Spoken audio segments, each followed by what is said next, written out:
बिस्मिल्लाहिर्रहमानिर्रहीम। अस्सलाम वालेकुम नाज़रीन, मैं हूं सैयद अनवारुल हसन और आप देख रहे हैं प्रोग्राम सच तो यह है बराह रास्त पीटीवी न्यूज़ इस्लामाबाद स्टूडियो से।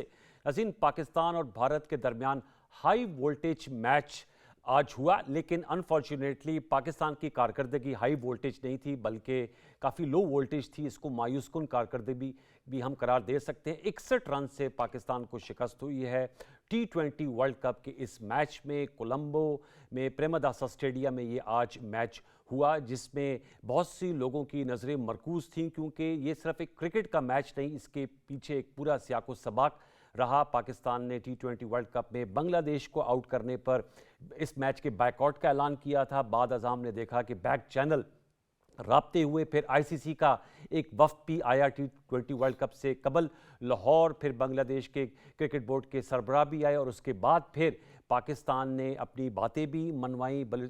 जो बांग्लादेश है उसको इज़्ज़त भी मिली और उसके बाद ये मैच जो है वो आज हुआ। हुकूमत पाकिस्तान ने इसका गो अहेड दिया। बहुत सी उम्मीदें वाबस्ता थीं, तमाम जिसे कहते हैं बैटिंग, फील्डिंग, बॉलिंग में पाकिस्तान को आउट क्लास किया भारत ने, और ये एक सिलसिला तसलसल से चला आ रहा है। भारत का जो है वो स्ट्रैंगल होल्ड है पाकिस्तान क्रिकेट टीम पे, स्पेशली जब ये बात वर्ल्ड कप की आती है। बायलैटरल तो अब पाकिस्तान इंडिया खेल ही नहीं रहा है तवील अरसे से। बारकफ इस मैच में एक और चीज़ जो पहले भी नज़र आई, वो भारत की जानिब से जो स्पोर्टमैन स्पिरिट है उसका कतई तौर पे मुजाहरा नहीं किया गया। आज दोबारा हैंडशेक नहीं हुआ। इसको जेंटलमैन गेम कहते हैं क्रिकेट को, लेकिन सूर्या कुमार यादव जो Indian T20 world cup team के कप्तान हैं, उन्होंने एक दफ़ा फिर इस जो गलत रिवायत है इसको बरकरार रखा, जिस पर उनको जो है उनके जो साबिक क्रिकेटर्स हैं संजय मंजरेकर, वो भी कहते हैं कि जब आप क्रिकेट खेल रहे हैं तो फिर क्रिकेट के जितने लवाजमात हैं और जिसके एथिक्स हैं उसके साथ खेलें। बारकैफ ये ऑन फील्ड भी इशू है। और साथ में हम आज प्रोग्राम के पहले हिस्से में डिस्कस करेंगे कि पाकिस्तान का जो T20 वर्ल्ड कप का सफ़र अभी ख़त्म नहीं हुआ। सुपर 8 में पाकिस्तान अभी भी क्वालिफाई कर सकता है अगर नामीबिया के ख़िलाफ़ मैच में पाकिस्तान को कामयाबी हासिल होती है। लेकिन ये क्या वजह है, हम ज़रा डिस्कस करेंगे कि रिवायती हरीफ भारत से जब मुकाबला होता है उसमें हम जो है वो टॉस जीत कर उनको पहले बल्लेबाजी की जो है वो कहते हैं कि आप करें, उसके बावजूद भी उनको रिस्ट्रिक्ट नहीं कर पाते, और जब हमारी बारी आती है तो हमारी ऊपर तले विकेटें जो हैं वो गिर जाती हैं। इन नुकात में गुफ्तगू करेंगे। मुझे ज्वाइन किया है सैयद मोहम्मद अवैस ने। आप फॉर्मर फर्स्ट क्लास क्रिकेटर हैं, पाकिस्तान टेलीविज़न पे प्रोग्राम भी होस्ट करते हैं, एनालिस्ट हैं क्रिकेट की। आपका बहुत शुक्रिया अवैस। मैं आपसे जानना चाहूँगा टू स्टार्ट विद, बहुत सी उम्मीदें वाबस्ता थी कि पाकिस्तान क्रिकेट टीम जो है अच्छा मैच खेलेगी। हमने इसी टूर्नामेंट में पहले 2 मैचों में अच्छी कारकर्दगी दिखाई। मुझे बताइएगा, when it comes to India हमारी कारकर्दगी बिलो पार क्यों कर हो जाती है? अनवर भाई, इट्स अ प्रेशर गेम। अगर आप पाकिस्तान की बात करें, मुझे पता है इस मैच से पहले हम एक बात कर रहे थे कि आपके पास एक प्लस पॉइंट था कि पाकिस्तान ने ज़्यादातर मैचेस अपने श्रीलंका में खेलने हैं, तो आपको कंडीशंस का बेहतर पता है एज़ कम्पेयर टू इंडिया, क्योंकि इंडिया ने कुछ मैचेस अपने इंडिया में खेलने हैं। अभी तक अगर इस मैच से पहले वर्ल्ड कप की बात करें तो इंडिया ने जितने मैचेस इंडिया में खेले हैं, जो पहला उनका मैच था यूएसए के खिलाफ जो मैच था, उसके अंदर इंडिया की बैटिंग लाइनअप स्ट्रगल करते हुए नजर आई, क्योंकि उनके बॉलर्स ने जब आके स्पिनर्स ने डोमिनेट किया, बीच में आके जब ब्रेक थ्रूज मिली तो इंडिया थोड़ा स्ट्रगल करता हुआ नजर आपको आया। दूसरे मैच के अंदर आप बात करें तो इंडिया थोड़ा सा एग्रेसिव अप्रोच के साथ गया था। जिस तरीके से ईशान किशन, आपको पता है वो परफॉर्म आज भी उन्होंने किया है, 77 उस मैच के अंदर भी उन्होंने परफॉर्म किया था, तो बड़ा एक एग्रेसिव अप्रोच के साथ। तो मुझे लगा कि एक टाइम पे नामीबिया के खिलाफ शायद 300 स्कोर हो जाएगा T20 के अंदर, लेकिन जैसे उनके स्पिनर्स ने आके बीच में डोमिनेट किया तो वहां पर फिर एक ब्रेक थ्रू लगा था इंडिया को कि वो फ्री फ्लो नहीं खेल सके। जब आप श्रीलंका की बात करते हैं, खास करके प्रेमदासा स्टेडियम की बात करें, इस स्टेडियम के अंदर बहुत अरसे के बाद एक नाइट मैच हो रहा है।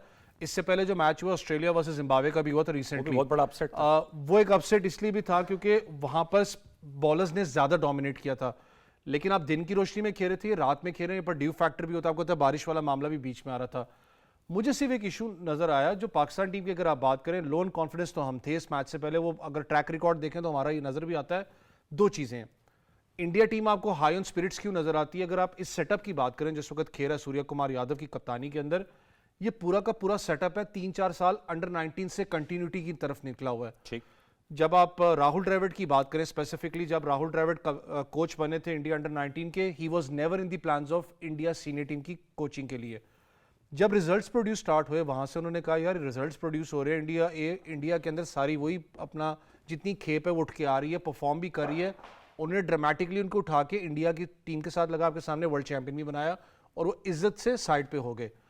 अंडर 19 को अगर मैं उठा के देखूं, जो सेटअप राहुल द्रविड़ के साथ था अभी तक वही चल रहा है जिन्होंने अभी वर्ल्ड चैंपियन भी इनको बनाया है। ठीक, हमारा इशू क्या बना था, थोड़ा सा पीछे चले जाएं, ये 2-3 साल जो भी मोहसिन नकवी साहब जब आए तो थोड़ा बहुत आपको पता है रिलैक्स पोजीशन नजर आई। इससे पहले आपको पता है जितनी पाकिस्तान क्रिकेट बोर्ड में डिस्टर्बेंस रही है, एक कप्तान गया, दूसरा आया, एक कोचिंग स्टाफ गया, दूसरा आया, जो एक माइंडसेट मिलता है ना, जो कोच होता है उसका एक प्लान होता है कि मैंने 6 महीने 7 महीने तुम्हारे साथ ये काम करना है, ये काम करना है। 6 महीने होते नहीं, कोच आपका चेंज होता है, सारा का सारा माइंडसेट चेंज हो जाता है। इन प्लेयर्स के अंदर कॉन्फिडेंस भी खत्म हो जाता है, क्योंकि उनको ये नहीं, पाकिस्तान की कप्तानी करना और पाकिस्तान में खेलना इतना मुश्किल है, क्योंकि पाकिस्तान का जो कप्तान है उसको ये नहीं पता था मैं अगले मैच में कप्तान होगा नहीं होगा। इंडिया में भी उतनी ही तवक्कुआत हैं। आपको पता है ये तो कारकर्दगी अच्छी दिखाई है, अगर ये मैच पाकिस्तान से हार जाएं तो वो तो दुरे मार रहे होते हैं। वो हमसे ज्यादा करते हैं, आपको पता है। वैसे ये कंफर्ट जोन नहीं है। एशिया कप में 3 आउट ऑफ 3 हम हारे। सलमान अली आगा साहब की एज ए कैप्टन कारकर्दगी कोई खातिर नहीं रही, उनको कंटिन्यू रखा गया। इस दफा भी वो आए, उन्होंने टॉस जीता, पहला ओवर उन्होंने जब खुद कराया तो अच्छा कराया। आप समझते नहीं बहुत बड़ी गलती ये थी कि अगर दूसरा ओवर वो खुद कराते तो शाहिन शाह अफरीदी को भी दूसरा ओवर ना देना पड़ता। तो और ग्लेरिंग, और आखिरी ओवर फिर जब आप देख रहे हैं कि यहाँ उस्मान तारिक सब कह रहे हैं हमारा ट्रम्प कार्ड है, तो आप आखिरी ओवर शाहिन शाह अफरीदी साहब से करा रहे हैं, वो तो वैसे ही आजकल पिट रहे हैं।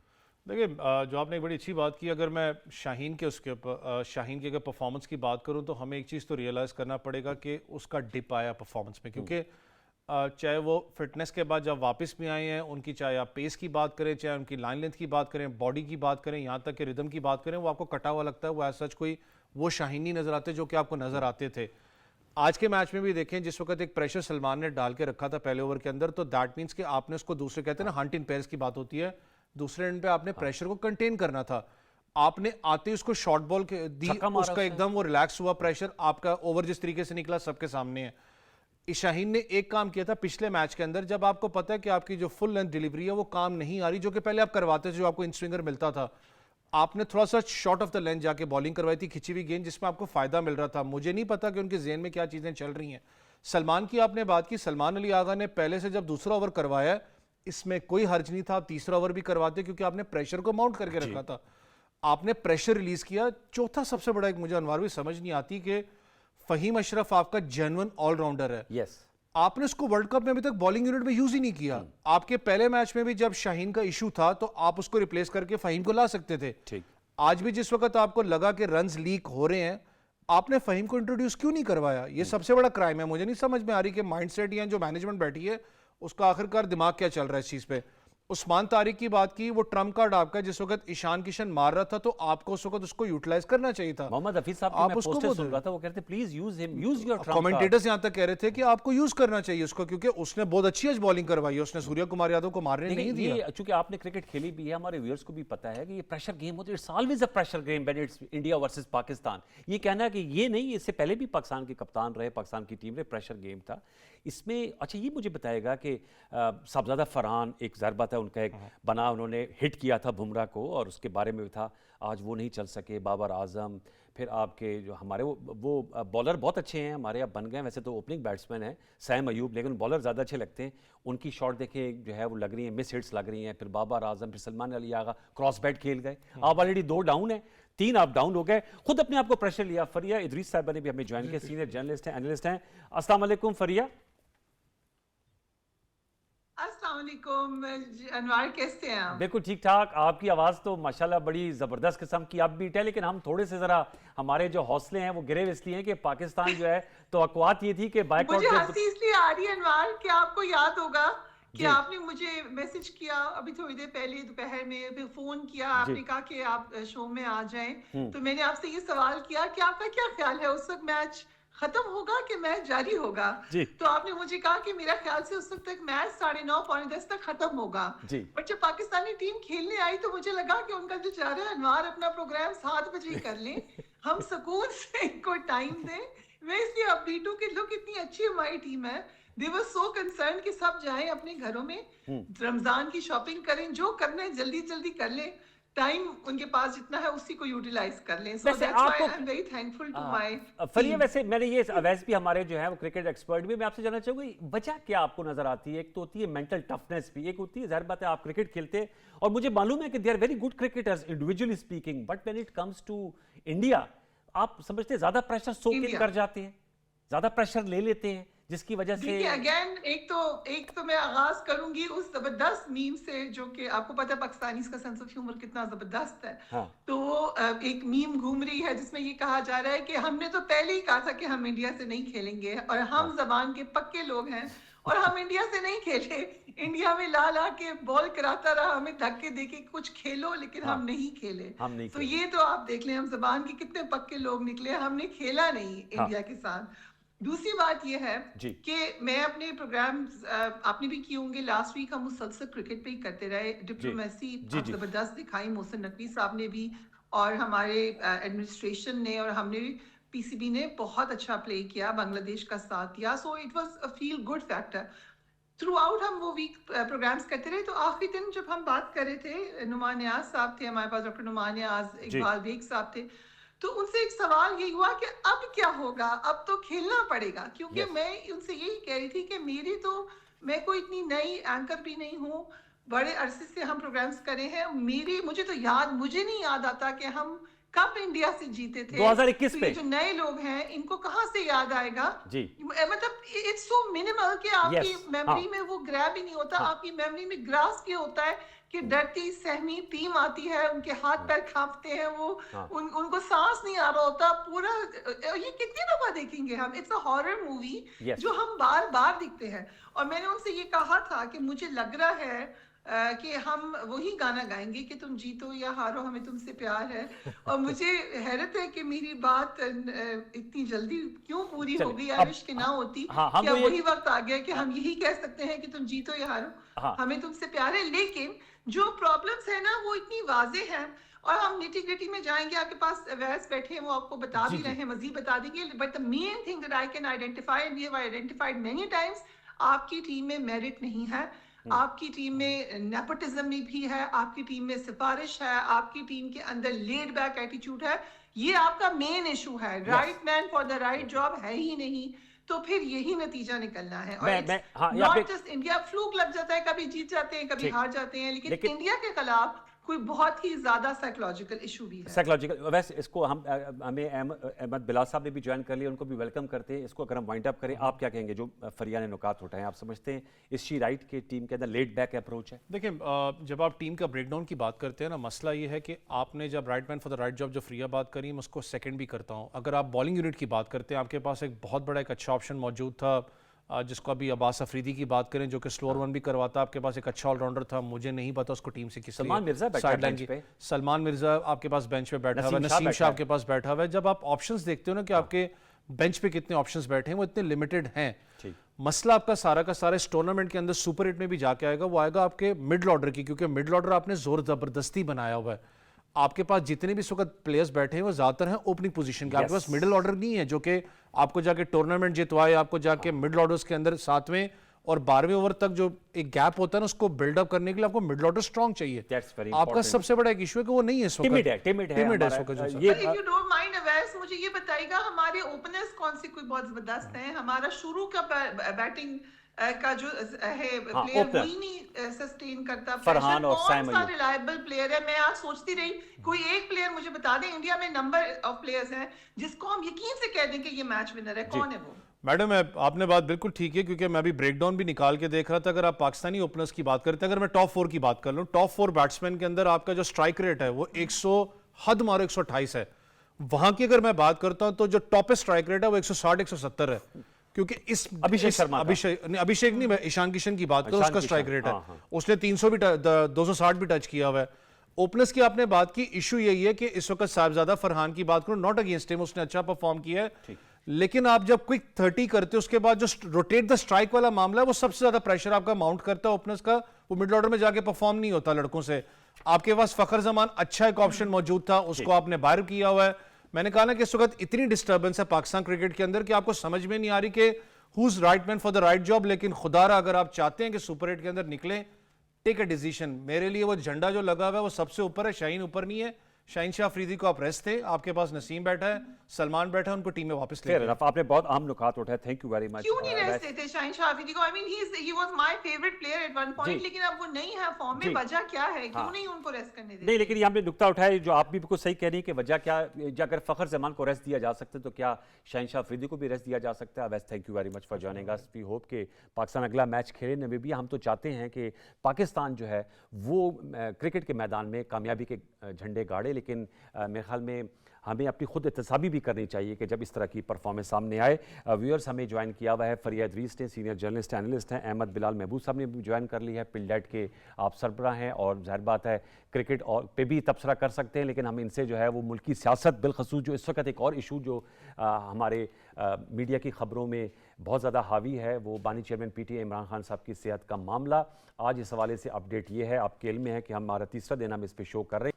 उनकी आंख का जो है वो मुआयना हुआ है। मीडिया इत्तलात के मुताबिक अडयाला जेल में 3 मुख्तलिफ हॉस्पिटल्स के बेस्ट जो आई स्पेशलिस्ट हैं वो वहाँ पर लाए गए, उन्होंने मुआयना किया। कल 16 फरवरी को सुप्रीम कोर्ट में रिपोर्ट जमा करानी है PTI की जानिब से। अलबत्ता 3 जगहों पे धरना भी जारी है, खैबर पख्तूनख्वा हाउस के बाहर हैं, पार्लियामेंट लॉजेस और पार्लियामेंट के अंदर। लेकिन एक और अहम नुकता ये भी है कि सड़कें भी बंद हैं खैबर पख्तूनख्वा की, और वो लोगों को बहुत ज़्यादा प्रॉब्लम आ रही है, चाहे वो स्वाबी इंटरचेंज हो, चाहे वो DI खान से पंजाब का राब्ता सड़क हो। खुशालगढ़ पे भी कोशिश की जा रही है कि जो है वो रास्ता रुके।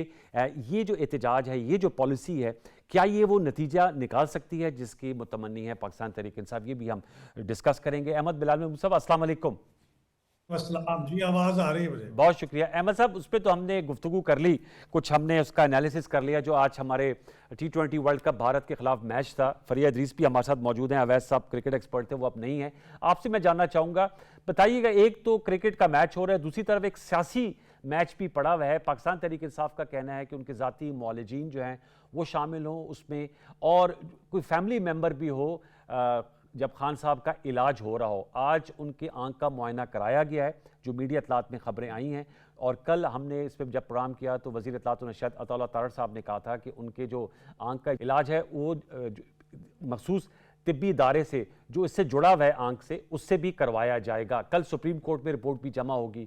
किस तरह इस मामले को सही तौर पर हैंडल किया जा सकता है, क्योंकि कुछ PTI की प्री कंडीशंस है वो वगरना उस पर मुतमईन नहीं हो रहे। इलाज तो अब उनका हो रहा है, आज भी मुआयना हुआ, लेकिन उनकी शराइत जो है वो ये है कि हमारे ज़ाती मौलजीन हो और फैमिली मेम्बर भी साथ हो। बहुत शुक्रिया अनवार साहब। देखिए, इस हद तक तो मुझे भी बेहद सदमा है और बहुत अफसोस है इस खबर पे कि इमरान खान साहब की एक आंख का एक बड़ा हिस्सा बिनाई का वो ज़ाया हो गया है। I hope it is not irreversible, लेकिन ये खबर बहरहाल अफसोसनाक है। जी जी। उसके बाद एक चीज़ जो तहकीकात के ज़रिए से पता चल सकती है कि ये जो हादसा हुआ है, क्या इसमें किसी की गफलत है, प्रिजन के स्टाफ की, किसी डॉक्टर की, या ये हादसा था जो जिस वक्त पता चला उसी वक्त उसके ऊपर एक्शन लिया गया, तो गफलत नहीं है। तो ये तहकीकात से ही पता चल सकता है ठीक। कि गफलत है या नहीं है। लेकिन जब ये चीज़ पब्लिक हो गई और कोर्ट के ज़रिए से ऑर्डर्स भी दे दिए गए, तो मेरा ख्याल है उसके बाद से हुकूमत ने वो तमाम एक्शन ले लिए हैं जो लिए जाने चाहिए। यानी ये कि उनका माहिरीन को बुला के उनसे मुआयना भी कराया गया, एक हॉस्पिटल के अंदर ले जाने के इंतज़ाम भी करा दिए गए, और इसके बारे में जो उनकी प्रीवियस रिपोर्ट थी वो भी पब्लिक कर दी गई। तो मैं समझता हूँ कि इस बारे में जो बुनियादी मतालबे हैं वो तो पहले ही पूरे हो गए हैं। अब इसके ऊपर जो एहतजाज हो रहा है उसकी कोई बड़ी वजह मेरी समझ में नहीं आती। वो ये कहते हैं कि जब तक वो हॉस्पिटलाइज ना हो जाए उस वक्त तक हम ये एहतजाज जारी रखेंगे। चले एहतजाज भी जारी रखें, उसमें भी कोई कबाहत नहीं है, लेकिन अगर एहतजाज के नतीजे में खल्क़ खुदा परेशान हो रही है, रास्ते रुक रहे हैं, ट्रैफिक नहीं जा रही और सिक्योरिटी के मसाइल पैदा हो रहे हैं, तो ये तो इंतहाई गैर जिम्मेदाराना रवैया है।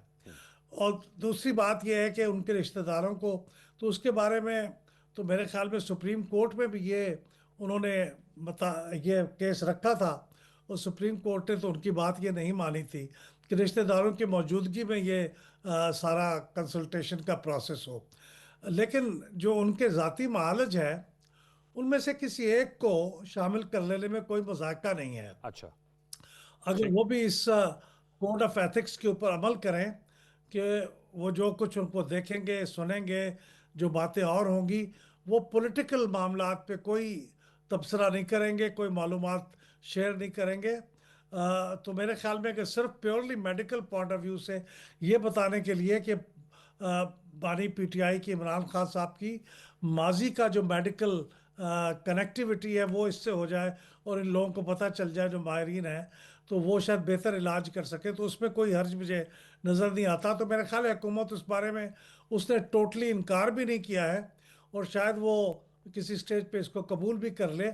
लेकिन ये एहतजाज का ये जो तरीका है जी। जिसमें आप दरवाजे और सड़कें और रास्ते और दाखिल होने का और ख़ारिज होने का तरीका वो सारे बंद कर दें, ये मेरे ख्याल में गैर मुनासिब है। इसके ऊपर अपोजिशन अगर गौर फरमा ले तो बहुत बेहतर होगा। फरिया, आप क्या कहेंगी? मेरे ख्याल में जो आज मुआयना हुआ है उसके बाद जो रिपोर्ट है वो कल सुप्रीम कोर्ट में जमा कराएगी और फिर सुप्रीम कोर्ट की जानिब देखा जाएगा कि अगर वो कहते हैं कि इनको हॉस्पिटलाइज किया जाए किसी भी आई से मुतालिक स्पेशल हॉस्पिटल में, जैसे अता तारड़ साहब का मैंने आपको बताया कि कल उन्होंने as a government spokesperson कहा कि इस हवाले से उनको जो खसूसी तिब्बी इदारे हैं वहाँ से उनका इलाज करवाया जाएगा। सुप्रीम कोर्ट से फिर डायरेक्शन आएगी और इस पर आपकी क्या राय है? जो एहतजाज भी हो रहा है, 3 रोज से धरना है, पार्लियामेंट के अंदर भी है, केपी हाउस के बाहर है, लॉजेस में है, और एक जो प्रॉब्लम आई हुई है जो जिसकी तरफ मैं तस्करा कर रहा हूँ, हमें बहुत से लोगों ने भी कहा है कि खैबर पख्तूनख्वा की जो मेन आर्टरीज हैं उनको ब्लॉक किया हुआ है। देखिए, ये मसला तो कंसर्निंग है, जैसे कि सूफी साहब ने भी अभी कहा कि कस्टडी के अंदर आपकी आंख का एक मसला हुआ, उसका काफी रिपरकशंस भी संजीदा बताए जा रहे हैं। ये अभी तक क्लियर नहीं है कि ये रिवर्सिबल है कि नहीं है, लेकिन अभी तक तो जिन लोगों से बात हुई है वो यही लग रहा है कि it's substantial damage to one of his eyes. तो ये छोटी बात तो इस हवाले से नहीं है। जो इसमें जो गवर्नमेंट का मौकफ ये है कि जो इलाज होना था वो हो रहा है ऑलरेडी, लेकिन पीटीआई को मौका इसलिए मिला है ये एहतजाज करने का क्योंकि शुरू की खबर नहीं आई थी। आपको याद होगा, एक तो बड़े अरसे से पीटीआई की मुलाकात नहीं हो सक रही थी। अगेन उसमें हुकूमत का मौकफ ये था कि सियासी बात ना करे, लेकिन वो एक बीच में गैप आ गया था कि वो मुलाकात नहीं हो सकी। उसमें जब खबर आई, एक सहाफी असदुल्ला साहब ने दी, उसके थ्रू ये ब्रेक हुई और फिर हॉस्पिटल के थ्रू ब्रेक हुई। तो ये जो लूप होल निकला है एहतजाज करने का, वो वहां से उनको मिला है कि वो ये कह रहे हैं कि आपने हमें हमें नहीं रखा लूप के अंदर। सो यहाँ से इसीलिए सुप्रीम कोर्ट को फिर बीच में आना पड़ा है और सुप्रीम कोर्ट ने एक अच्छा एक्शन लिया। सबको इत्मीनान भी है सुप्रीम कोर्ट पर। इस हवाले से हमने देखा है कि सुप्रीम कोर्ट बहुत विजिलेंट है। खुद चीफ जस्टिस उसके अंदर एक्टिव हैं। फ्रेंड ऑफ द कोर्ट बन के समान सदर साहब वहां पर गए। समान सदर साहब ने भी बहुत प्रोफेशनली, क्योंकि I know for a fact कि हम समय बहुत लोगों ने कोशिश की कि उनसे खबर कोई निकलवा लें, पीटीआई के लोगों ने कोशिश की, लेकिन उन्होंने एब्सोल्युटली कोर्ट के कॉन्डक्ट को फॉलो किया और खबर लीक नहीं होनी दी, सिर्फ रिपोर्ट ही सबमिट कराई। मीनवाइल बुशरा बीबी की बहन ने एक ट्वीट की थी, लेकिन उन्होंने अपने आप को उससे भी डिस्टेंस कर लिया। सो इलाज तो जो होना है वो डॉक्टर्स ही बता सकते हैं, और ये कि उनमें कौन सा मुतालबा ऐसा जो माना जा सकता है और जो नहीं माना जा सकता, ऑब्वियसली ये हमें सुप्रीम कोर्ट के थ्रू ही पता चलेगा। या इसके अंदर सुपरिटेंडेंट के बारे में गवर्नमेंट कहती है कि वो खुद भी अपनी कोई राय दे सकते हैं। गवर्नमेंट तो हम जब भी पूछते हैं वो ये कहते हैं कि जी सुपरिटेंडेंट इज ऑल पावरफुल और वो ही डिसाइड करेंगे। लेकिन मेरे ख्याल से इस वक्त सबका जो मेन फोकस है, चाहे खान साहब की फैमिली हो, चाहे पाकिस्तान में उनके फॉलोअर्स हों, पाकिस्तान से बाहर उनके फॉलोअर्स हों, बाकी लोग हों जो उनके फॉलोअर्स नहीं भी हैं, और गवर्नमेंट, इन सबको यही सूट करता है कि खान साहब का बेहतरीन इलाज हो और वो ठीक हो जाए। गवर्नमेंट भी कभी भी नहीं ये चाहेगी कि वो उनकी कस्टडी में, उनकी वॉश में कोई ऐसी बीमारी में मुब्तला हो जिसके बहुत ज्यादा संजीदा रिपरकशंस हो सकते हैं। और मुझे लग रहा है कि वो फोकस हमें नजर भी आया है। बड़ी हद तक अंडरस्टैंडिंग ये हो चुकी है, जहां तक खबरें हैं। आपने जिस इदारे का जिक्र किया उसी के लिए कहा गया था कि अगर जरूरत पड़ती है और डॉक्टर्स ये समझते हैं कि उनका वहां जाके इलाज होना है, तो जहां तक मामला बैकग्राउंड में चल रहे हैं, ये अंडरस्टैंडिंग हो चुकी है कि वो उधर ही जाएंगे और वहां पर वहीं पर उनका इलाज होगा। किस हद तक वो अवेलेबल होंगे, उनकी मुलाकातें, वो डेकोरम, ये इस हवाले से सिर्फ कियास रही है। इस हवाले से अभी बैकग्राउंड में कोई बात नहीं हुई। इस वक्त मेन फोकस सिर्फ उनकी सेहत के हवाले से है। एंड हम ये सब चाहेंगे कि जो भी निकले उसमें से सेहत ठीक हो। अब जहां तक एहतजाज का मामला है, जी एहतजाज पीटीआई ने एक सिंबॉलिक दिखाना भी जरूरी है उनको, वरना खैबर पख्तूनख्वा में रोड्स ब्लॉक करने का नुकसान तो खुद खैबर पख्तूनख्वा हुकूमत को ही है। उससे फेडरल गवर्नमेंट पे क्या प्रेशर पड़ जाएगा, या पंजाब गवर्नमेंट पे उससे क्या प्रेशर पड़ेगा। यस सो वो एक सिंबॉलिक और कॉस्मेटिक एहतजाज अपने वोट बैंक के लिए कर रहे हैं। उसका कोई ताल्लुक नहीं है कि उससे गवर्नमेंट पे कोई प्रेशर डाल सके। लेकिन कितने दिन तक करते हैं, आई थिंक कल जब सुप्रीम कोर्ट दे देगी अपनी फाइंडिंग्स, तो उसके बाद मुझे लगता है कि ये एहतजाज भी काफी हद तक कर्टेल हो जाएगा। क्यों अहमद साहब, आप इत्तेफाक करते हैं फरिया अजीज साहबा की राय से कि जब सुप्रीम कोर्ट की जानिब से डायरेक्शन आ जाएगी और हुकूमत ने कहा है कि उसको वो इन लेटर एंड स्पिरिट फॉलो करेंगे, तो उसके बाद ये एहतजाज जो है वो ख़त्म हो जाएगा? और ये चूँकि आपको मालूम है कि सेहत सबसे अवलीन, उसकी तवज्जो तो सबका वही है, मुकद्दम भी वही होनी चाहिए, लेकिन एक सियासत भी जुड़ी हुई है पाकिस्तान में, और हमने माजी में भी देखा है कि इसमें फिर पॉलिटिक्स इन्वॉल्व हो जाती है, क्योंकि इसका फिर एक बैगेज आ जाता है, इसका एक फॉल आउट भी होता है। इस हवाले से आप क्या कहेंगे कि जो सियासत है इसके साथ, ज़ाहिर बात है अभी 8 फरवरी भी गुजरा, 8 फरवरी को भी पाकिस्तान तहरीक इंसाफ ने कहा था कि वो पहिया जाम करेंगे, एहतजाज करेंगे, शटर डाउन होगा, और वो नहीं हुआ। इस्लामाबाद, लाहौर में तो बसंत मनाई गई, कराची पे भी हमने उस दिन शो किया था, संडे ही था, और हमें बताया गया रज़ा हारून साहब ने कि कराची में 2 फेस्टिवल चल रहे हैं। खैबर पख्तूनख्वा में जुज़वी हड़ताल हुई, पेशावर में भी दुकानें खुली भी थी, बंद भी थी, कोहाट में खुली हुई थी। तो ये भी एक चीज़ उनके जहन में थी। इसके बीच खान साहब की ये बीमारी, तो आप समझते हैं कि उस चीज़ को भी देख कर PTI और तहरीक तहफ़्फ़ुज़ आईन पाकिस्तान जो हैं वो एहतजाज कर रहे हैं?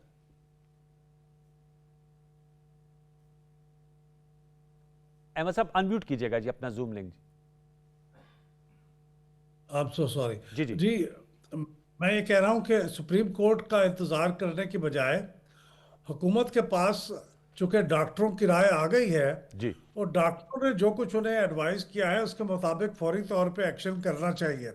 अगर डॉक्टर इस बात पे मुत्तफिक हैं कि उन्हें हॉस्पिटल शिफ्ट किया जाए, और वो भी ये बता दें कि किस हॉस्पिटल में शिफ्ट किया जाए, क्या वो आइज़ का जो ट्रस्ट हॉस्पिटल है जो आइज़ के लिए मखसूस है उस पर किया जाए, या एक जनरल हॉस्पिटल है जैसे शिफा जी इंटरनेशनल है वहाँ शिफ्ट किया जाए, तो उनको स्ट्रिक्टली मेडिकल एडवाइस के मुताबिक उनको शिफ्ट कर देना चाहिए। अदालत ज़ाहिर है वो भी रिलाय करेगी मेडिकल एडवाइस के ऊपर।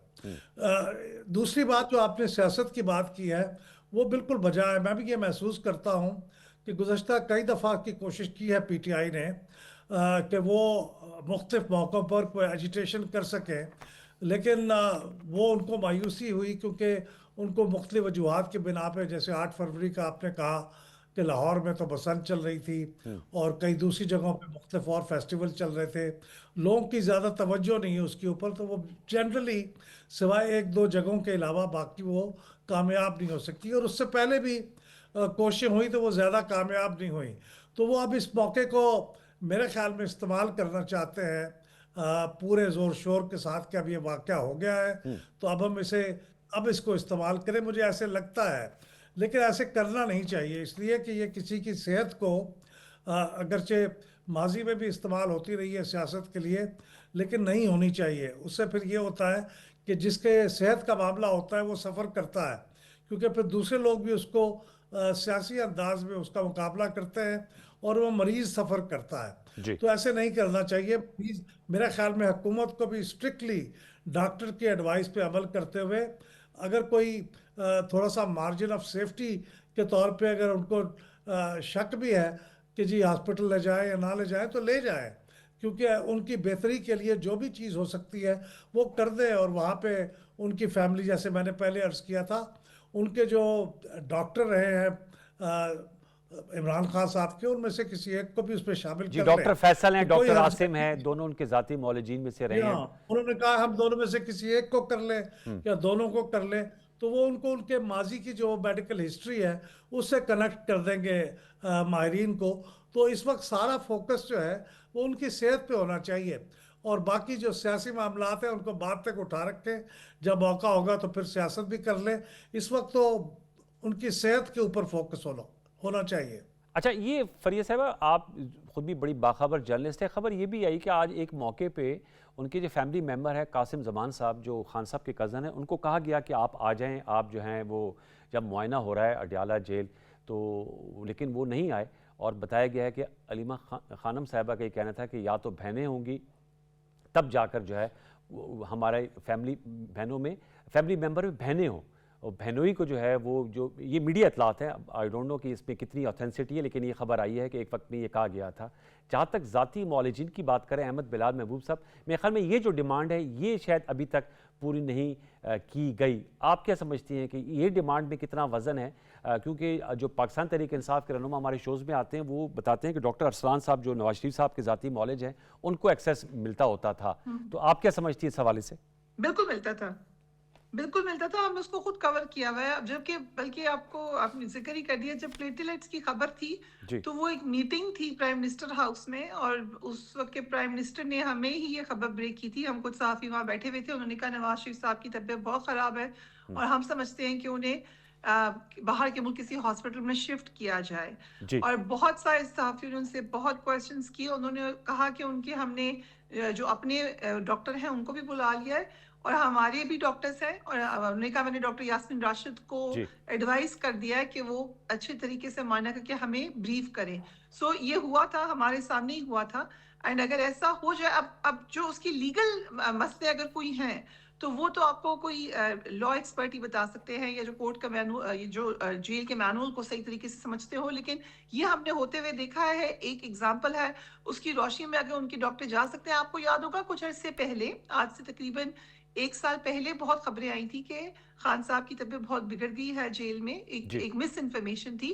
उस वक्त भी उनकी जो मौलिज थे वही गए थे, मीटिंग करके आए थे, उन्होंने आके बताया था कि वो ठीक है। ये अभी इसी जेल के दौरान हुआ है।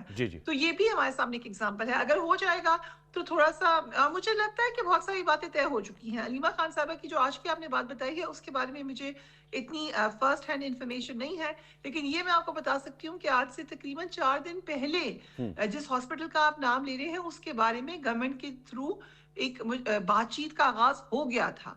गवर्नमेंट एक हॉस्पिटल का कह रही थी और पीटीआई या उनकी बहनें इस हॉस्पिटल का कह रही थी, जिसमें अब कंसेंसस हमारी इत्तलात के मुताबिक हो चुका है, यानी हुकूमत ने बहनों की और फैमिली की बात मान ली है। और मुझे लगता है कि फैमिली का बहुत फोकस है कि वो हॉस्पिटल जाएं। द रीजन अगर वो आज नहीं आए हैं तो यही वजह होगी कि उन्हें ये लगा होगा कि ये ना हो कि हमारे आने के बाद ये जवाब खत्म हो जाए जो हमारे पास एक है कि हम नहीं मौजूद थे। हालांकि आई थिंक फैमिली का होना मोस्ट प्रॉब्ली किस हद तक बाइंडिंग है ये मुझे नहीं पता इलाज के लिए, लेकिन शायद इसी वो चाहते हैं बहुत ज्यादा कि उनको हॉस्पिटल मूव कर दिया जाए। ये उनकी शदीद ख्वाहिश है। अगर आप देखें बुशरा बीबी की जो बहन ने ट्वीट की थी उसमें भी यही बात थी। फॉर वट एवर रीजन उनको लगता है कि वहाँ उनका बेहतर इलाज होगा। उनको ये भी लगता है कि वो मिस हैंडल हुए हैं, इसमें बहुत अर्लियर ऑन इंजेक्शन लगने चाहिए थे। पिम्स के जो लोग थे जिन्होंने देखा था उस वक्त जब लाया गया था बानी पीटीआई को, उनका भी कहना यही है कि इलाज तो उस वक्त ही शुरू हो गया था जब वहां पे भी लाए गए थे जो इंजेक्शंस लगने थे। It started straight away. So as far, और मैं आपको ये बताऊं कि मैंने पीटीआई के सेवरल मिनिस्टर्स से बात की है खैबर पख्तूनख्वा में, उन्होंने भी हमें ये बात बताई है कि हमें पिम्स के डॉक्टर्स ने बताया है या सोर्सेज ने बताया है कि इलाज उनका प्रॉपर हुआ है। सो यहाँ तक गवर्नमेंट को की जो बात है वो दुरुस्त है, और पीटीआई को भी पता है ये बात, उनके मिनिस्टर्स को पता है, उनकी फैमिली को पता है। लेकिन ऑब्वियसली सियासत तो करनी है, तो सियासत में आप बहुत सारी ऐसी बातें करते हैं। लेकिन एक इसमें और भी है मामला जो सियासत का है कि प्लेटलेट्स वाली बात में भी बहुत सारी बाद में ये बात कही गई कि शायद उसमें बहुत ज्यादा रीजन ये था कि एक एग्जिट मिला नवाज शरीफ साहब को मुल्क से बाहर जाने का। तो अब इस पे भी आप देख लें, ज़रदारी साहब की भी स्टेटमेंट आई है और लोग हैं, तो ये बात भी होगी जरूर एट सम पॉइंट कि कहीं आया ये भी कोई एग्जिट स्ट्रेटजी तो नहीं थी। लेकिन as of now what we know कि वो वाकई बीमार है, वाकई उनकी आंख का सीरियस मसला है, इंटरनेशनली इस पे बात हुई है, and there is no reason कि हम इसके ऊपर डाउट करें। लेकिन ये जो आपने नुक्ता उठाया, मैं चाहूँगा कि इस पे कमेंट अहमद साहब आप भी कीजिएगा। एग्जिट स्ट्रेटजी की जो बात हुई है, आप समझते हैं कि इलाज जो है वो पाकिस्तान के अंदर जो स्पेशल हॉस्पिटल्स हैं, जो फैसिलिटीज़ हैं, उनमें होगा, या ये बाहर भी इलाज जो है वो हो सकता है? क्योंकि इस पर भी चूँकि इस मामले पर बहुत से जहतों पर बहस हो रही है और माजी की मिसाल जैसे फरिया इदरीस ने कोट की है, उसको भी ये एग्जाम्पल एक दी जाती थी। आप क्या कहेंगे अहमद बिलाल महबूब साहब? और दूसरा ये जो ट्रस्ट डेफिसिट है, जो हमें ये भी लगता है कि जैसे वो सोहेल आफरीदी साहब की भी मैंने भी ट्वीट भी पोस्ट भी देखा जिसमें उन्होंने खुद कहा, अगरचे वो अभी भी धरना दिए बैठे हैं खैबर पख्तूनख्वा हाउस के बाहर, लेकिन उन्होंने अपने वर्कर्स को कहा है कि इस चीज़ का आप जो है वो ज़रूर इत्मीनान रखें कि उनका इलाज हो रहा है। इसका मतलब वो भी इन पिक्चर हैं, लेकिन वो ट्रस्ट डेफिसिट है और शायद वो उनकी जो कॉन्स्टिट्यूएंसी है उसको वो थोड़ा सा अलाइव रखना चाहते हैं, इसलिए स्वाबी में भी मैंने नोट किया कि पहले वजीर यहाँ पर आते हैं फिर स्वाबी धरने में चले जाते हैं। तो क्या कहेंगे ट्रस्ट डेफिसिट और एग्जिट स्ट्रेटेजी, दो नुकात पे अहमद साहब? सर अनम्यूट कर ट्रस्ट डेफिसिट से ज्यादा तो ये मेरे ख्याल में जो लोग ये पॉलिटिक्स कर रहे हैं वो ज्यादा मैच्योर पॉलिटिक्स भी नहीं कर रहे हैं जी। वो सिर्फ अपना क्रेडिट लेने की खातिर शायद ये कर रहे हैं। और देखिए जब वो माजी में ऐसे हुआ था कि जब वो उनकी हमशीरा को भेज दिया गया था उनसे मुलाकात के लिए, तो उन्होंने बाहर निकल के जो गुफ्तगू की थी और उसके बाद जो ट्वीट आई थी तो हालात बहुत ख़राब हो गए थे। तो इस वक्त सबसे अहम बात यह है कि इस सारी बीमारी के मामले में कोई ऐसी बात ना कर दी जाए जो दोबारा, जिसे कहते हैं ना ऑल बेट्स आर ऑफ, कि फिर वो हुकूमत दोबारा से पीछे हट जाए और ये जो तमाम सहूलतें एक्सटेंड हो रही हैं ये भी रह जाएं। तो इस वक्त ट्रस्ट डेफिसिट से ज़्यादा मैं समझता हूँ कि जो लोग मुख्तलिफ जगहों पे ऊपर धरना दे रहे हैं या कोई जुलूस निकालने की कोशिश कर रहे हैं वो गालिबन कोई बहुत मैच्योर पॉलिटिक्स नहीं कर रहे हैं। उनको इस वक्त ये देखना चाहिए कि इससे नुकसान पहुंच सकता है जिस शख्स के नाम पे वो सियासत कर रहे हैं, और ये एग्जिट स्ट्रेटजी भी नहीं है। अच्छा। देखिए ना, ये बात अभी तक वाजे नहीं है कि इमरान खान साहब खुद तैयार हैं मुल्क से बाहर जाने के लिए, क्योंकि उसकी एक पॉलिटिकल कास्ट भी होगी उनके लिए। वो खुद इस बात को बहुत तनकीद करते रहे हैं और मजाक उड़ाते रहे हैं कि ये लोग मुल्क से बाहर चले जाते हैं, तो उनके लिए आसान नहीं होगा। लेकिन बहरहाल अगर ये ज़रूरी हो कि मुल्क के अंदर इलाज ना हो सकता हो, जो कि मेरे ख्याल में हो सकता है, अगर ना हो सकता हो तो बाहर भेजना हो तो ज़रूरी भेज भी दें, लेकिन बहरहाल उसके लिए फिर इमरान खान साहब का उसके अंदर एग्री करना भी बहुत ज़रूरी होगा। सर एक आपसे लास्ट क्वेश्चन, फिर हमने ब्रेक पे जाना है। अहमद बिलाल साहब, फिर फरिया ब्रेक बाद आपसे ये सवाल इसका जवाब लूँगा। सियासी अगर सूरत हाल की बात करें, ये तो इस वक्त खान साहब की सेहत का मामला है, हम तो दुआ गो हैं अल्लाह ताला उनको सेहत याब करे और वो जो उनकी बिनाई का इशू है वो रिवर्सिबल हो, इरिवर्सिबल ना हो। दूसरा सर, हमने अच्छे विजुअल्स और ऑप्टिक्स देखे, प्राइम मिनिस्टर शहबाज शरीफ साहब और वज़ीर आला खैबर पख्तूनख्वा सोहेल आफरीदी साहब की मुलाकात हुई। फिर हमने देखा सोहेल आफरीदी साहब ने as chief minister apex committee सूबाई का इजलास बुलाया, उसके बाद अपनी काबीना के हमरा वो कोर कमांडर के पास भी गए, वहाँ पर भी उनकी मुलाकात हुई और अच्छे तरीके से, चाहे वो आपको याद होगा ये तिरा के ऑपरेशन के हवाले से काफ़ी ज़्यादा आपस में मिसट्रस्ट पाया जाता था, उस पर यकसुई नज़र आई, मालाकंड के मामलात पर जो है यकसुई नज़र आई और एक ओनरशिप ली सूबाई हुकूमत खैबर पख्तूनख्वा की अगेंस्ट जो एंटी टेररिज्म ऑपरेशंस हैं, IBOs हैं, उसके हवाले से। तो एक अच्छी विजुअल्स आ रहे थे। बीच में अब ये मामला आया है और ये भी बात सामने आ रही थी कि प्राइम मिनिस्टर साहब और लीडर ऑफ द अपोजिशन जो नए हैं महमूद खान चकजई साहब, उनकी मुलाकात भी तय है। अगर बड़ी तस्वीर सियासत की देखी जाए, आपको क्या नजर आता है? कोई पॉलिटिकल रेप्रोचमा की तरफ मामला बढ़ रहे हैं या इस तरफ मेयर ऑप्टिक्स है? नहीं अनवर साहब, मैं समझता हूँ कि बहुत सी पॉजिटिव डेवलपमेंट्स हुई हैं दोनों साइडों से जी, और बहुत से स्टेप्स हुए हैं।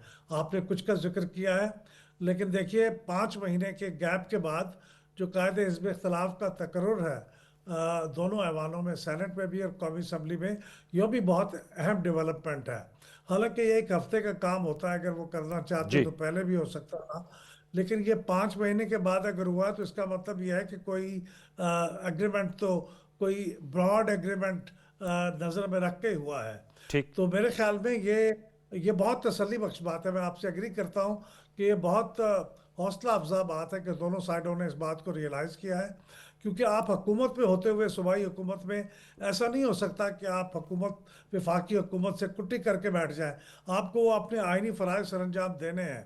तो मैं समझता हूँ कि ये चीज़ें बहुत आगे बढ़ी हैं और इनको उसी अंदाज में आगे बढ़ते रहना चाहिए, और किसी गैर जिम्मेदार आदमी को या किसी हॉक को कोई ऐसी हरकत नहीं करने देनी चाहिए जिससे ये चीज़ें पीछे चली जाएं और आगे बढ़ने की बजाय। जी, बहुत शुक्रिया अहमद बिलाल महमूद साहब, आपने हमारे साथ नशिस्त की। फरीद इदरीस, यही सवाल आपसे मैं करना चाहूँगा जो मैंने अहमद बिलाल महमूद साहब से किया। आप बताइएगा, आप शो करती हैं अपना, आप किस तरह अहाता कर रही थी इन तमाम डेवलपमेंट्स का जो हमने देखा तिरा पे मुख्तलिफ राय किस्म की मुनकसिम राय पाई जाती थी अस्करी इदारों की और सूबाई हुकूमत की, और उसके बाद हमने देखा कि फेडरल गवर्नमेंट और प्रोविंशियल गवर्नमेंट के दरमियान जो एक खलीज थी वो भी कम नज़र होते हुए आई, वहाँ पर भी यकसुई नज़र आई। जो प्रोविंशियल गवर्नमेंट है और अस्करी हमारी क़यादत है, कोर कमांडर, तो आपको क्या नज़र आ रहा है मामलात जो हैं वो पाकिस्तान तहरीक इंसाफ और PTI गवर्नमेंट के दरमियान बेहतरी की तरफ बढ़ रहे हैं, या ये ऑप्टिक्स है जो मैंने सवाल अहमद बिलाल महमूद साहब के सामने रखा था, या वाकईतन इसमें कोई है सब्सटेंशियल डेवलपमेंट है? एक वक्फा ले लेते हैं, वक्फे के बाद आएंगे तो ये सवाल जो मैंने रखा है इसका जवाब लेंगे फरीद इदरीस साहब से, और कुरबान बलोच साहब हमें ज्वाइन करेंगे। एक छोटा सा वक्फा, दोबारा लौट के आते हैं, हमारे साथ रहिए।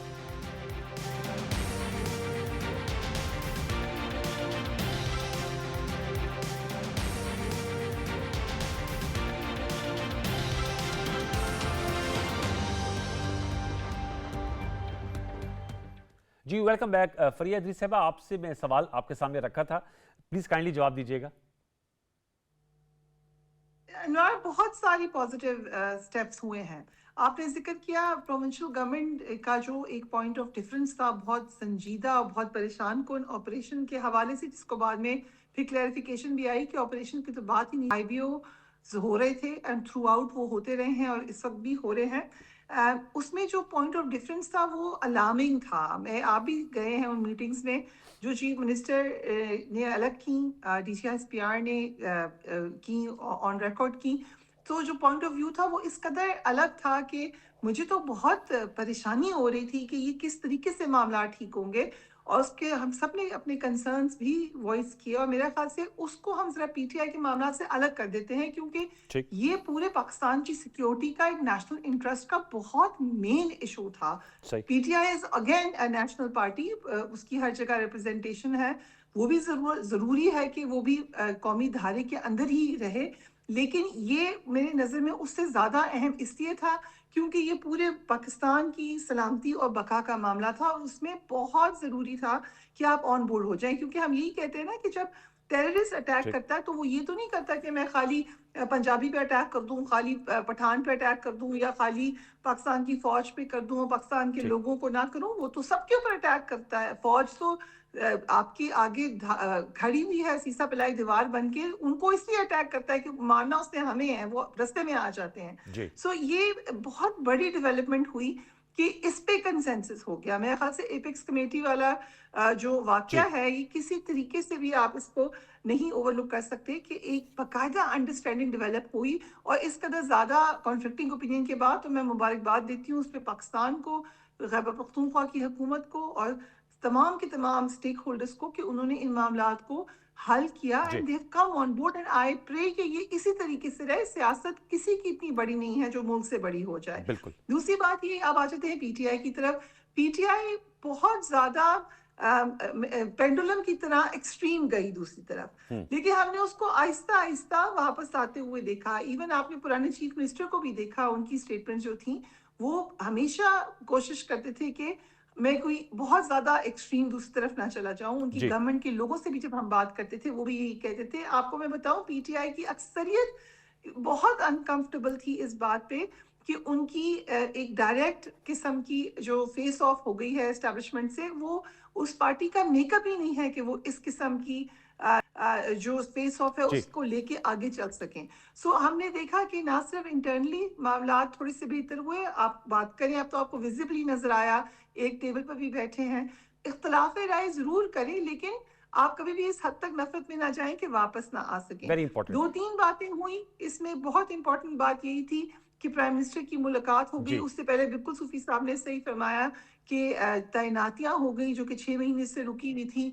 जो डिमांड्स थी PTI की वो पूरी होती गई हैं, और हमने देखा है कि एक विंडो खुली, और साथ ही साथ आपने देखा कि दो तरफ से डायलॉग की बात हो रही थी। एक तरफ से फवाद चौधरी साहब कह रहे थे और एक तरफ से जो अलायंस है ये लोग कह रहे थे, पाकिस्तान कह रही थी। सो एकदम से सब डायलॉग की बात करने लगे, और फिर गवर्नमेंट भी कह रही थी। तो ये एक बहुत ज्यादा पॉजिटिव स्टेप था कि सबने कहा कि बातचीत की जाए। अब शाहिद खाकान अब्बासी साहब भी यही कह रहे थे। सो ठीक है। आई होप कि बेटर सेंस प्रिवेल्स। ये भी बहुत अहम है कि एक छोटा सा स्पॉइलर इस तमाम की तमाम मेहनत को, जो कि अभी बड़ी इनिशियल स्टेजेस पे है, आपने बहुत आगे जाना है, एक सेकंड में इसको भग करके उड़ा सकता है। ओके, तो very caution is important. Needed. आपके पास हॉक्स मौजूद है।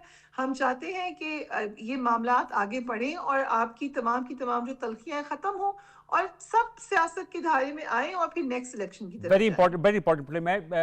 कुरबान बलोच साहब ने हमें ज्वाइन किया है। कुरबान साहब, एक तो इस पे अपडेट दीजिएगा, आपके पास क्या खबर है खान साहब के इलाज के हवाले से, क्योंकि इस पे जैसे आज बात हुई कि उनका तिब्बी मुआयना तो हुआ है, कल सुप्रीम कोर्ट पे रिपोर्ट जमा होगी, कोई और डिटेल्स हैं जो आप शेयर करना चाहें हमारे साथ? जी बहुत शुक्रिया। हुकूमत की तरफ से इलाज के लिए सारी बंदोबस्तें मुकम्मल है। जो भी इकदाम थे, एक्शंस थे, हुकूमत की तरफ से 2-4 क्विक उठाए गए। उनके बेटों से बात करवाना फोन पे जी। वो हो गया। और उसके बाद जो माहिरीन थे, डॉक्टर्स की टीम, उन्होंने मुआयना किया और सुप्रीम कोर्ट की हिदायत है कि 16 फरवरी को रिपोर्ट दी जाए और उसके हवाले से ये रिपोर्ट तैयार हो जाएगी रात को।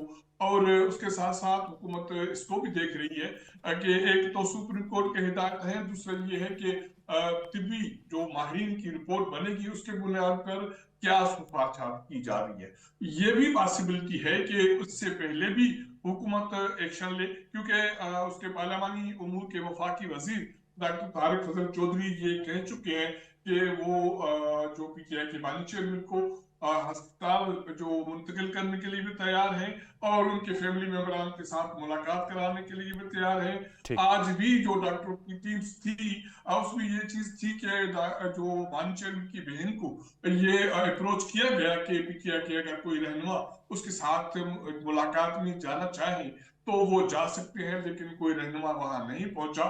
तो उसके बावजूद टीम ने ये अपनी जो मुआयना कर लिया। अब ठीक। रिपोर्ट जाएगी। अब ये सुप्रीम कोर्ट की फैसले की रोशनी में सही। जो भी हिदायत होंगी हुकूमत उस पर अमल दरामद करेगी। चले, thank you very much, thank you so very much Fariya Idrees, आपने हमारे साथ नशिस्त की, आपका बहुत शुक्रिया। कुरबान बलोच साहब, व्यूअर्स, अहम वीकेंड था, इस पे बहुत सी अहम डेवलपमेंट्स हुई। हम वी होप एंड प्रे कि बेटर सेंस विल प्रिवेल और खान साहब के इलाज के हवाले से जो है वो कल सुप्रीम कोर्ट में जब रिपोर्ट जमा कराई जाएगी उसके बाद जो इंस्ट्रक्शंस आती हैं उसको कैसे फॉलो किया जाता है। और ये जो सड़कों की बंदिश है मेरे ख्याल में इसे ख़त्म होना चाहिए, ये लोगों का एक दर्द सर बन चुका है।